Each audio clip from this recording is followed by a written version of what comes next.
بسم اللہ الرحمن الرحیم اقترب للناس حسابهم وهم في غفلة معرضون ما يأتيهم من ذكر من ربهم محدث إلا استمعوه وهم يلعبون لاهية قلوبهم وأسروا النجوى الذين ظلموا هل هذا إلا بشر مثلكم أفتأتون السحر وأنتم تبصرون قال ربي يعلم القول في السماء والأرض وهو السميع العليم نحمده ونصلي ونسلم على رسوله الكريم عما بعد فأعوذ بالله من الشيطان الرجيم بسم الله الرحمن الرحيم رب اشرح لي صدري ويسر لي أمري واحلل عقدة من لساني يفقهوا قولي۔ سورة الانبیاء، یہ سورت مکہ میں نازل ہونے والی ابتدائی صورتوں میں سے ہے، اور حضرت عبداللہ بن مسعود رضی اللہ تعالیٰ عنہ نے سورہ بنی اسرائیل، سورۃ الکہف، سورہ مریم، سورہ طٰہٰ اور سورۃ الانبیاء کے متعلق فرمایا ہن من العتاق الاول وہن من تلادی، یہ پہلی قدیم صورتوں میں سے ہیں اور یہ میرے قدیم مال میں سے ہیں۔ اقترب، قریب آ گیا، للناسی، لوگوں کے لیے، حسابہم، حساب ان کا، وہم، اور وہ، فی غفلت، غفلت میں، معرضون، اعراض کرنے والے ہیں۔ لوگوں کے لیے ان کا حساب قریب آ گیا اور وہ غفلت میں منہ موڑنے والے ہیں۔ اقترب، قریب، یقرب، قریب، بالکل پاس، اور الناس،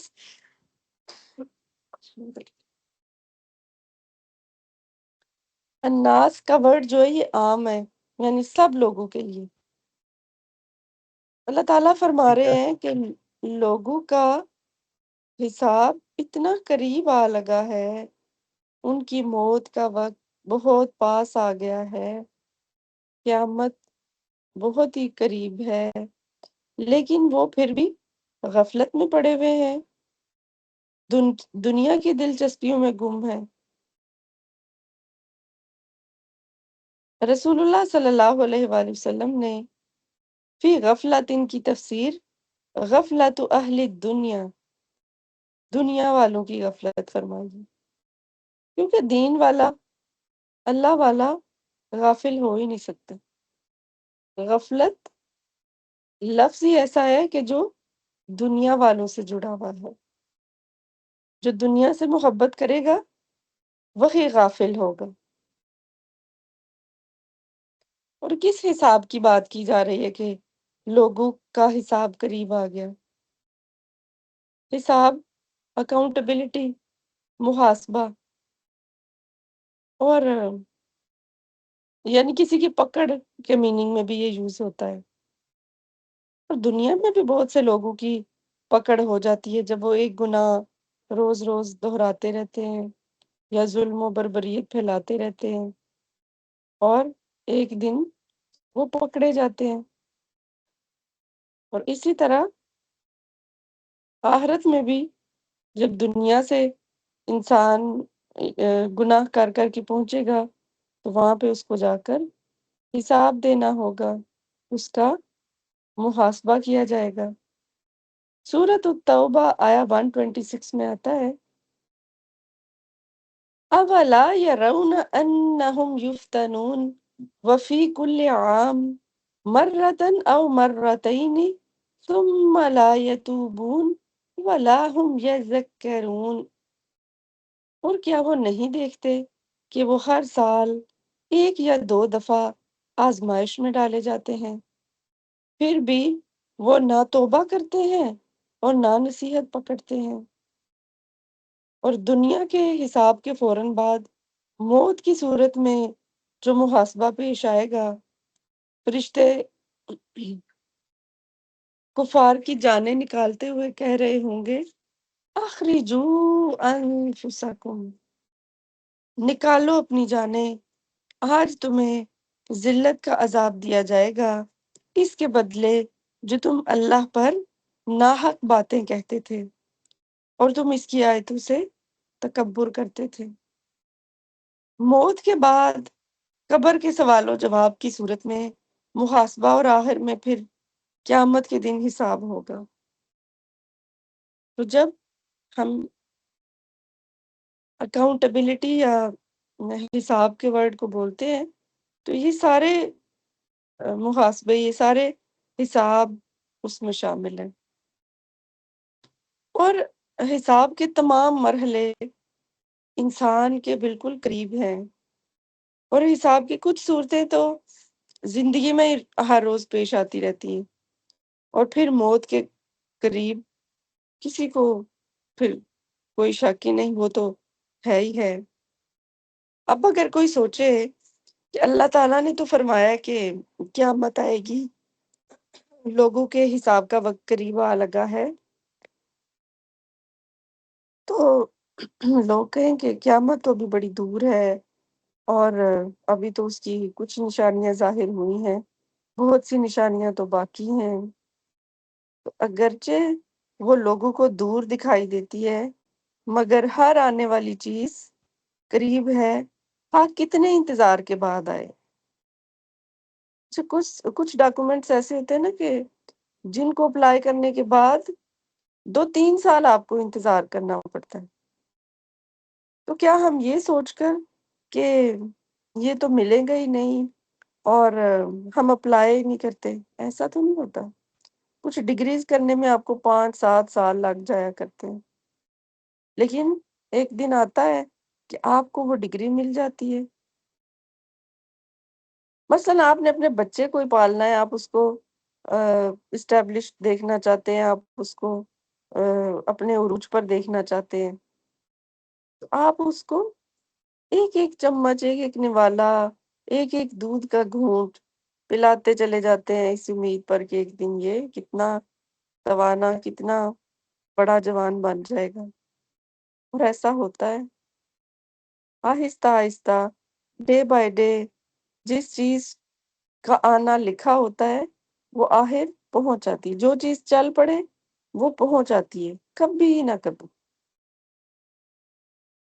چاہے کتنا انتظار کیوں نہ کرنا پڑ جائے۔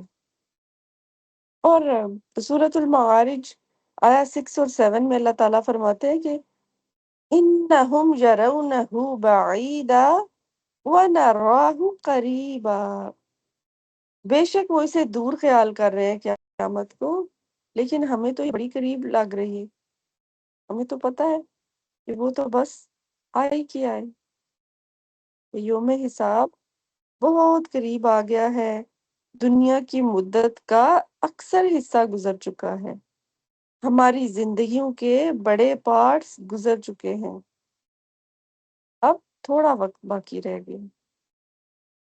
بچپن گزر گیا، جوانی گزر گئی، بڑھاپا تو بس گزر ہی جائے گا۔ اسی طرح دنیا جب سے بنی ہے تب سے لے کر اب تک اس کا جو زیادہ بڑا حصہ تھا، اس کا اکثر حصہ وہ گزر گیا، اب جو بعد میں رہنے والا ہے وہ تو بہت تھوڑا ہے۔ اور نبی صلی اللہ علیہ وآلہ وسلم کی آمد کے بعد جو سب سے بڑا معجزہ ہے وہ قیامت ہی کا ہے۔ آپ صلی اللہ علیہ وآلہ وسلم نے فرمایا، میں اور قیامت ان 2 انگلیوں کی طرح قریب قریب بھیجے گئے ہیں، پاس پاس، لیکن اتنی آیات کے بعد، اتنا کلیئر کرنے کے بعد کہ لوگوں کا حساب قریب آ گیا ہے، لیکن وہ پھر بھی معرضون، وہ اعراض کر رہے ہیں۔ وہ اپنی حالت تو دیکھیں کہ حساب اتنا قریب آ گیا اور اس کے باوجود وہ ایسی بھاری غفلت میں پڑے ہیں کہ ہر نصیحت سے منہ موڑے ہوئے ہیں۔ اچھا، اب لوگوں کو چھوڑیں، جب ہم لوگوں کی بات کرتے ہیں، پچھلی قوموں کی بات کرتے ہیں، تو ہم اس طرح سے رسپانسبلٹی کو فیل نہیں کرتے۔ آپ اس کو اپنے اوپر لیں، اپنا نام لیں اور یہ آیا پڑھیں، کیا کہ اقترب، قریب آ گیا، للناس حسابہم، للناس کی جگہ پر اپنا نام لگائیں، ٹھیک ہے؟ یہ اقترب پاس آ گیا، للناس حسابہم وہم فی غفلت معرضون، لوگوں کے لیے ان کا حساب قریب آ گیا اور وہ ہے کہ ابھی تک غفلت میں پڑے ہوئے ہیں، غفلت میں منہ موڑنے والے ہیں۔ تو ہم دیکھیں کہ کیا وجہ ہے کہ ہم غفلت سے نکل ہی نہیں رہے، ہر نصیحت کو ہم بس یوں ہی چھوڑ دیتے ہیں، اگنور کر دیتے ہیں۔ تو اس آدمی کی غفلت اور اعراض میں کیا شک ہے جو یہ جانتے ہوئے بھی خبردار نہیں ہوتا کہ مجھے یقیناً مرنا ہے، میں ہر لمحہ، ہر سیکنڈ اپنی موت کے قریب جا رہا ہوں یا جا رہی ہوں۔ اس کو پتا ہے کہ یہ ہونا ہی ہے، موت یقینی ہے۔ اللہ کے منکر تو ہیں، لیکن موت کا انکار کسی نے نہیں کیا۔ زندگی تو کوئی گارنٹی نہیں ہے، لیکن موت گارنٹیڈ ہے، وہ تو آنی ہی آنی ہے۔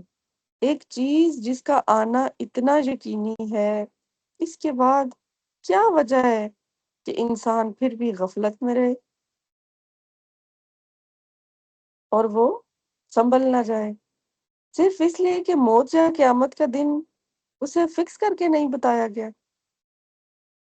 پتا تو ہے کہ وہ آنی ہے، بلکہ اس میں تو اور بھی زیادہ احتیاط کی ضرورت ہے کہ کبھی بھی آ سکتی ہے، ابھی آ سکتی ہے، اسی لمحے آ سکتی ہے یا سالوں بعد۔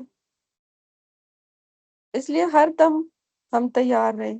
جیسے کسی نے ایک بزرگ سے پوچھا کہ سب سے زیادہ محنت مجھے کون سے دن کرنی چاہیے، میں اپنے دن کو کون سے دن کو زیادہ اچھا گزاروں، کیا عمل کروں، کیسے؟ تو انہوں نے کہا کہ موت سے ایک دن پہلے۔ تو انہوں نے کہا کہ پتہ ہی نہیں موت کا ایک دن کون سا ہے اور اس سے ایک دن پہلا کون سا ہے۔ تو فرمایا کہ پھر ہر روز ایسے ہی گزارو کہ جیسے یہی تمہارا آخری دن ہے، یہی تمہارا آخری گھنٹہ ہے، یہی تمہارا آخری عمل ہے۔ تو جب تمہیں بتایا جائے کہ اب موت یقینی ہے، اتنے گھنٹے یا یہ اتنے دن تمہارے پاس رہ گئے ہیں، تو تم کیسے گزارو گے انہیں؟ یقیناً اللہ کی اطاعت میں، استغفار میں، اس کی فرما برداری کرتے ہوئے۔ تو پھر اپنے ہر دن کو ایسے گزارو کہ آج موت سے ایک دن پہلے کا ہے، آج ہی سیکنڈ لاسٹ ڈے ہے میرا، کل تو لاسٹ ہے، کل تو پھر میں کچھ کر نہیں پاؤں گی، تو جو کرنا ہے مجھے بس آج کرنا ہے، جو کچھ ہے سو آج ہی ہے، جو کچھ موقع ملا ہے، جو کچھ غنیمت ہے وہ یہ سامنے والا دن ہی ہے، یہی وقت ہے میرے پاس، یہی غنیمت ہے، یہی مہلت ہے، اسی سے میں فائدہ اٹھائیں۔ اور اگر پتہ بھی ہے موت بھی آنی ہے، قیامت بھی آنی ہے، اور انسان پھر بھی غافل رہے، تو اس کی مثال تو اس اسٹوڈنٹ جیسی ہے نا کہ جس کو پتا ہے کہ میرا ایگزام تو یقیناً ہونا ہے، مگر وہ صرف اس لیے بے پرواہ ہے کہ ابھی تو ایگزام کی ڈیٹ اناؤنس نہیں کی گئی۔ تو کیا پتا ایگزام کی ڈیٹ اگلے ہی دن، اسی دن ہی تم سے ایگزام لے لیا جائے، تمہیں تو تیار رہنا چاہیے تھا۔ اور موت جو ہے وہ اپنے شکنجے میں ہر وقت ہمیں کھینچ رہی ہے۔ جب سے ہم دنیا میں آئے ہیں موت کے ساتھ بندھے ہوئے ہیں، موت ہر پل ہمیں اپنی جانب گھسیٹ رہی ہے، ہم جانا چاہیں یا نہ چاہیں۔ ہم اس کو قبول کریں یا نہ کریں۔ ہمارے غافل ہونے سے کیا موت لیٹ تو نہیں ہو جائے گی؟ کیا قیامت ڈیلے تو نہیں ہو جائے گی؟ تو لوگ اپنی غفلتوں میں پڑے ہوئے ہیں، جبکہ موت کی چکی پیستی چلی جا رہی ہے باری باری۔ اب آپ دیکھیں ہمارے کتنے عزیز، ہمارے کتنے ساتھی، ہماری آنکھوں کے سامنے کتنے لوگ، روز ہم ان کو سی آف کرتے ہیں، روز ہم ان کو اللہ کے حوالے کرتے ہیں، روز ہم ان کو جاتے ہوئے دیکھتے ہیں۔ تو کیا اسی کو جانا تھا؟ کیا اگلا نمبر میرا اور آپ کا نہیں ہو سکتا؟ ما یأتیہم، نہیں آتا ان کے پاس، من ذکر، کوئی ذکر، میں ربہم، ان کے رب کی طرف سے، محدث، نیا، الا، مگر، استمعوہ، وہ سنتے ہیں اسے، وہم، جب کہ وہ، یلعبون، وہ کھیل رہے ہوتے ہیں۔ ان کے رب کی طرف سے کوئی بھی نیا ذکر ان کے پاس نہیں آتا، مگر وہ اس کو مشقت سے سنتے ہیں اور وہ کھیل رہے ہوتے ہیں۔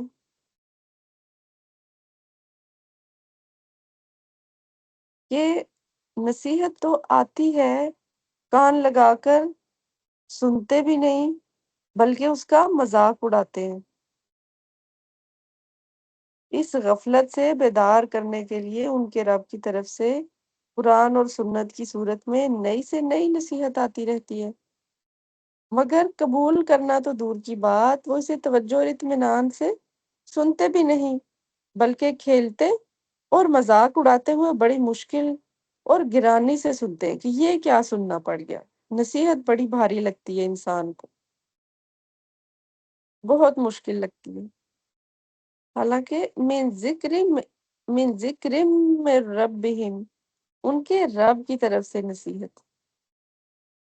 دیکھیے کہ اللہ تعالیٰ صرف کھانے پینے اور دنیا کی ضرورتیں پوری کرنے والا رب اور پروردگار نہیں ہے، بلکہ انسان کی روحانی ضرورتیں اور آخرت کی نجات کی ضامن چیزوں کو مہیا کرنے والا رب بھی ہے۔ اللہ تعالیٰ کی طرف سے قرآن کی صورت میں، نبی صلی اللہ علیہ وآلہ وسلم کی صورت میں ہمیں نصیحت کی جا رہی ہے، اور پہلے ہمیں ویسے ہی الرٹ کر دیا گیا کہ لوٹ کر تو تمہیں اللہ کی طرف آنا ہی ہے، موت تو تمہاری چل پڑی ہے، وہ تو تمہیں پہنچ کے پکڑ ہی لے گی، قیامت سے بھی تم ہر لمحہ قریب ہو رہے ہو، وہ بھی چل پڑی ہے، وہ بھی تم تک آ پہنچے گی۔ اب تم اس نصیحت کو اتنی مشکل سے سنتے ہو، مشقت سے سنتے ہو، تم سے سنا بھی نہیں جاتا، اور سن کر پھر کون سا عمل کر لیا؟ بس وہ کھیل رہے ہوتے ہیں، پھر اپنی غفلت میں پڑ جاتے ہیں، پھر لہو و لعب میں، فضولیات میں، دنیا کی غفلتوں اور جھمیلوں میں گم ہو جاتے ہیں، جیسے کوئی نصیحت سنی ہی نہیں، سنی انسنی کر دیتے ہیں۔ لاہیتن قلوبہم، غافل ہے دل ان کے، وَأَسَرُّ النَّجْوَىٰ، اور چپکے چپکے کی سرگوشی، الذین، ان لوگوں نے جنہوں نے، ظلموا، ظلم کیا، حل نہیں، ھذا، یہ، الا، مگر، بشر، ایک انسان، مثلکم، تمہارے جیسا، افتأتون، کیا پھر تم آتے ہو، السحر، جادو کو، وانتم، جبکہ تم، تبصرون، تم دیکھتے ہو۔ اس حالت میں کہ دل ان کے غافل ہے، اور جن لوگوں نے ظلم کیا انہوں نے خفیہ سرگوشی کی، یہ تمہارے ہی جیسا آدمی ہے، تو کیا تم اس کے جادو میں آتے ہو، حالانکہ تم دیکھتے ہو۔ تو ان کے دل غافل ہیں، لاہیتن قلوبہم، دل کا غافل ہو جانا، لہون، وہ چیز کہ جو انسان کو اس کے ضروری اور اہم کاموں سے کسی اور کام میں مشغول کر دے، جیسا کہ دنیا دار لوگ آخرت کی فکر چھوڑ کر صرف دنیا کی طلب میں مشغول ہیں۔ آپ ہر طرف نظر دوڑا کے دیکھیں، کوئی آپ کو آخرت کی فکر کرتا ہوا نظر آتا ہے، جو ایک یقینی چیز ہے؟ ہاں، دنیا کی طرف بھاگتے ہوئے صبح سے لے کے شام تک آپ کو ہر شخص نظر آئے، کیا کر رہے ہیں جی؟ میں یہ ایجوکیشن کر رہا ہوں، میں یہ جاب کر رہا ہوں، میرا یہ بزنس ہے، میں یہ آرگنائزیشن چلا رہا ہوں، میری یہ فرم ہے، میرا یہ ڈپارٹمنٹ ہے، میں اتنے پیسے کماتا ہوں، میں یہ بناتا ہوں، میں یہ کرتا ہوں۔ وہ سب کیا ہے؟ دنیا کی طلب، دنیا کی مصروفیت۔ کوئی نظر ہی نہیں آتا۔ کسی سے انسپریشن اگر لیں بھی تو کس سے؟ تو ہم خود انسپریشن بنے دوسروں کے لیے۔ ایسے کاموں میں خود کو لگائیں کہ جو لہو نہ ہوں، بلکہ وہ آخرت خیر و ابقا کے لیے ہوں۔ اب ایک انسان کی زندگی کو آپ دیکھیں، بچپن سے لے کر بڑھاپے تک، اس کی موت تک، اس کی زندگی کا زیادہ تر وقت کہاں گزر رہا ہے؟ چلیں کسی کو نہیں، آپ اپنے آپ کو ہی لیں اور اپنی زندگی جتنی بھی آپ کی ہوئی ہے اس میں سے مائنس کرتے جائیں۔ مثلا اگر آپ کی ایج مثلا 40 ایئر ہے تو آپ سوچیں کہ 7 سال تک تو میں کسی چیز کی مکلف ہی نہیں تھی نا، میرے اوپر کوئی نماز تک کا بوجھ نہیں تھا۔ 7 سال کے بعد ہلکا ہلکا کام شروع ہوا نماز کا، اور دین کی سمجھ آنا شروع ہوئی۔ 10 سال میں تو مارنے کا بھی حکم ہے نا اگر کوئی نماز نہیں پڑھ رہا۔ اب پہلے 10 سال تو گئے، پیچھے آپ کے پاس 30 سال رہ گئے۔ 30 سال میں سے اب آپ اپنی ایجوکیشن کے ٹائم کو مائنس کر لیں۔ تو آپ نے ڈگری جو ہے وہ کب تک، کتنے سالوں میں حاصل کی؟ اور آپ اسٹوڈینٹس کو جب بھی کوئی دین کی بات کہتے ہیں تو وہ کہتے ہیں کہ بس ایک دفعہ آپ مجھے یہ ڈگری حاصل کر لینے دیں تو پھر میں دین کی طرف آ جاؤں گی۔ اچھا چلیں، 20 سال لگ گئے آپ کو اس ڈگری کو مکمل کرنے میں، ہوں؟ اور اسی دوران ہو سکتا ہے کہ کسی کی شادی بھی ہوئی ہو اور سارے یہ والے معاملات بھی چل رہے ہوں۔ 30 سال تو آپ نے نکال دیے۔ اچھا اب 30 سے لے کر جو 40 سال کی زندگی ہے یہ تو میچورٹی کی ایج ہے۔ ہر نبی کو نبوت بھی 40 ایئر کی ایج میں مل گئی تھی۔ 40 میں تو انسان جتنا بھی نکما اور کم عقل ہو، اس کو کچھ تجربات اور زندگی کی ٹھوکریں اور اس کی عقل ٹھکانے آ ہی جاتی ہے۔ اب آپ اپنی 30 سے لے کر جو 40 سال کے 10 سال ہیں ان کو دیکھیں، وہ آپ نے کہاں گزارے؟ تو موسٹلی اس ٹائم پیریڈ میں لوگ کیا کر رہے ہوتے ہیں؟ کوئی تو اپنا لائسنس کر رہا ہے، کوئی جو بھی اس کی جاب وغیرہ ہے، کوئی آفس، کوئی بزنس سیٹل کرنے کی کوشش کر رہا ہے، کہ کوئی سالوں میں 30 سے 40 کے دوران میں بچے ہوئے، کچھ ان کی جو مصروفیت اور معاملات تھے، ٹھیک ہے۔ اور اب اگر ہم 40 کے بھی ہیں تو 40 سال میں اللہ کا جو ٹائم تھا وہ کدھر ہے؟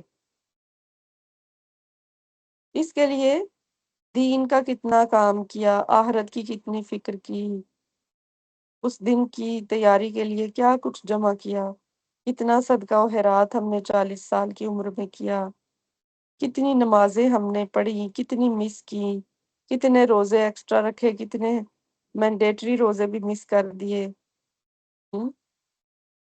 کتنی دفعہ ہم نے اللہ کا ان 40 سالوں میں کتنا ذکر کیا ہوگا، کتنے ہزار بار ہم نے درود پڑھ لیا ہوگا، کیا کچھ کر لیا ہوگا؟ ہے کوئی آپ کے پاس اس کا آنسر کہ 40 سال میں نے تو اتنی یہ نیکیاں جمع کی؟ اس لیے اللہ تعالیٰ نے فرمایا کہ لاہیتن قلوبہم، ان کے تو دل ہی غافل ہیں، ان کے اوپر تو اثر ہی نہیں کر رہا کچھ۔ نصیحت تو آئی ہے، موت کا بھی پتہ ہے، قیامت کا بھی بتا دیا گیا ہے، لیکن بات یہ ہے کہ دلوں سے غفلت ہے کہ جاتی ہی نہیں۔ اور غفلت کا اگر دوسرا نام آپ کوئی تجویز کریں تو وہ کیا ہوگا؟ دنیا کی طلب، دنیا کی محبت، صرف دنیا۔ ہر ایک کسی سے آپ بات کریں وہ یہی آپ کو بتائے گا کہ میں بڑا روشن خیال ہوں، میں ایسے اور ویسے کام کر رہا ہوں، میں نے بڑی ترقی کی ہے، میں نے بڑا پیسہ کمایا ہے، میں نے یہ کچھ بنایا ہے۔ تو یہ ساری چیزیں انسان کو آخرت کی فکر سے دور لے کے جاتی جا رہی ہیں۔ یہ جو علم آپ نے حاصل کیا، جو بزنس آپ نے اسٹیبلش کیا، جو کسی انسان کو پانے کے لیے آپ نے تگ و دو کی، کوئی شادی کی، کوئی بچے ہوئے، کوئی جو بھی آپ کے معاملات تھے، تو کیا یہ آخرت کی فکر تھی؟ کیا اس میں کوئی اللہ کی خاطر بھی کام تھا؟ تو چلے 40 سال تو میں نے آپ کو گن کے بتا دیے نا، ایک ایک حصہ کر کے۔ اب آپ کی عمر مجھ سے زیادہ یا کم بھی ہو سکتی ہے، یا آپ اپنا حساب، ہر انسان اپنا حساب لگانے کے لیے خود ہی کافی ہے۔ ٹھیک ہے، اب ہم دیکھ لیں کہ ہم کس طرف جا رہے ہیں۔ 40 سال زندگی کا ایک بڑا حصہ ہے، وہ تو کنفرم ضائع ہو چکے ہیں۔ اب آگے کیا رہ گیا؟ کیا گارنٹی ہے کہ ہم جئیں گے کوئی 70 80 سال؟ 40 کے بعد رہ کیا گیا، آپ مجھے بتائیں۔ تو کیا اب بھی ہم غفلت سے باہر نہیں آئیں گے؟ کیا اب بھی ہم اسی ڈگر پہ چلتے چلے جائیں گے جب سے ہم پیدا ہوئے تو چل رہے ہیں؟ کیا اب بھی ہم اپنی اسی لائف سٹائل کو اسی طرح جینے مرنے، اسی طرح کے پہننے اوڑھنے، اسی طرح کے رسم و رواج کو فالو کرتے چلے جائیں گے؟ تو کیا یہ آیات ہمیں بدلنے کے لیے کافی نہیں؟ کیا اپنی زندگی، جو آخرت کی زندگی، اپنی آخرت کی فکر کرنے کے لیے یہ آیات جھنجھوڑ دینے کے لیے کافی نہیں؟ کہ اللہ تعالیٰ فرما رہے ہیں کہ تمہارا جمع کو چھوڑے اپنا نام لیں، جو بھی آپ کا نام ہے۔ میں اللہ تعالیٰ تم سے کہہ رہے ہیں، مجھ سے کہہ رہے ہیں، ہم سب سے کہہ رہے ہیں، یہ اللہ کی بندی، اے فلاں، تمہارا وقت اتنا تھوڑا رہ گیا اور تم ابھی تک غافل ہو، کیا کر رہی ہو تم؟ تمہارا ایگزام تمہارے سر پہ آ گیا ہے، تمہارا کل ٹیسٹ ہے، تمہارا کل امتحان ہے، اور تم کن کاموں میں لگی ہوئی ہو؟ کہاں بزی ہو تم؟ اچھا، میں نے تو تمہارے لیے نصیحت کا بھی بندوبست کیا، قرآن بھی بھیجا، کیا اس نے بھی اثر نہیں کیا؟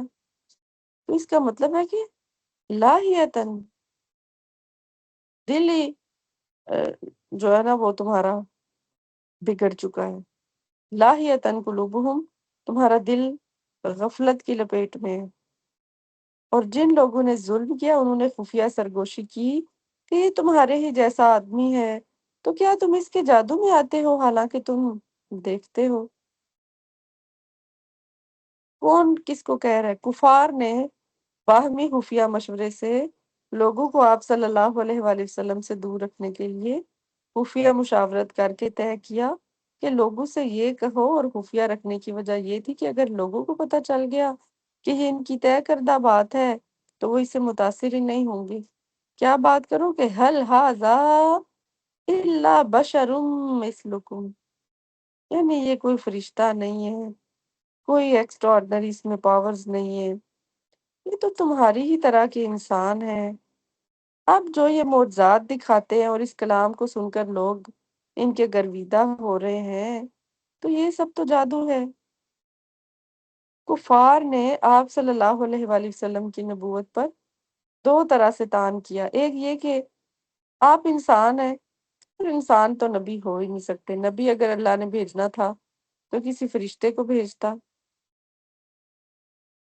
اور یہ جو بشر ہونے کی بات ہے نا کہ ایک انسان جو ہے وہ نبوت کے عہدے پر فائز نہیں ہو سکتا، بہت سی صورتوں میں ہم نے پڑھا اور آگے بھی پڑھیں گے، جیسے سورۃ الاسراء، سورۃ التغابن، سورۃ القمر، سورۃ المؤمنون، سورۃ الفرقان اور سورہ ابراہیم۔ ان سب میں یہ چیز ڈیٹیل سے اللہ تعالیٰ نے ڈسکس کیا کہ انہوں نے نبیوں کا انکار صرف اس لیے کیا کہ وہ ہم ہی جیسے تو انسان ہیں۔ وہ کہتے ہیں کہ بشر نبی نہیں ہو سکتا۔ اچھا، آج کل بھی کچھ لوگ کہتے ہیں کہ نبی بشر نہیں ہو سکتا۔ بات ایک ہی ہے جیسے آتا ہے سورۃ المؤمنون میں کہ بل قالوا مثل ما قال الاولون، بلکہ انہوں نے کہا جیسے پہلو نے کہا تھا۔ تو اللہ تعالیٰ نے اس کا رد فرمایا کہ نہیں، ایک انسان ہی نبی بن کر آئے گا نا دوسرے انسانوں کی طرف، اور اگر وہ کوئی فرشتہ ہوتا تو پھر آپ کہتے کہ آپ تو فرشتے ہیں، ہم آپ کی بات کیسے مانیں، آپ کے اندر تو کوئی نیگیٹو جذبات ہی نہیں رکھے گئے، آپ نے کیا کرنا ہے، اس لیے ہم انسان ہیں، ہم آپ کی بات کیسے مانیں۔ اب اگر انسان آیا تو کہتے ہیں فرشتہ کیوں نہیں آیا۔ اور دوسرا جو تان کرتے تھے یہ نبی صلی اللہ علیہ وآلہ وسلم پر، وہ یہ کہ قرآن اللہ کا کلام نہیں بلکہ جادو ہے، اور اس کو بھی اللہ تعالیٰ نے قرآن میں مختلف صورتوں میں کلیئر کیا۔ قال، کہا، ربی، رب میرا، یعلم، جانتا ہے، القول، ہر بات کو، فی السماء، آسمان میں، والارض، اور زمین میں، وہو السمیع العلیم، اور وہ خوب سننے اور خوب جاننے والا ہے۔ رسول صلی اللہ علیہ وسلم نے کہا میرا رب آسمان میں اور زمین میں ہر بات کو جانتا ہے، اور وہ سب کچھ سننے والا، سب کچھ جاننے والا ہے۔ یعنی نبی صلی اللہ علیہ وآلہ وسلم نے اس کے جواب میں فرمایا کہ تم نے خفیہ مشورے سے جو بات طے کی ہے وہ میرے رب سے چھپی بھی نہیں، وہ آسمان اور زمین میں ہونے والی ہر بات کو جانتا ہے، کیونکہ وہ سمیع ہے، وہ علیم ہے۔ یعلم السر، وہ چھپی بات کو جانتا ہے، یعنی وہ تمہاری سرگوشیاں بھی اور بلند آواز سے کی گئی گفتگو بھی سن لیتا ہے، اس لیے اس کے نبی کے خلاف تمہاری یہ خفیہ سازشیں اور یہ مجلسیں اور یہ جو اعلانیہ مخالفت ہے، یہ تمہارے کسی کام نہیں آئیں گی، اور تم اسلام کو غالب ہونے سے نہیں روک سکتے، یہ تو ہو کر رہے گا، اس کا تو اللہ نے وعدہ کیا ہے، اور اللہ جب کسی چیز کا وعدہ کرتا ہے اور جس کے لیے مدد کرتا ہے تو تم جو بھی کرتے رہو، جو سازش بھی کرو، وہ کامیاب نہیں ہوگی۔ وآخر دعوانا ان الحمد للہ رب العالمین۔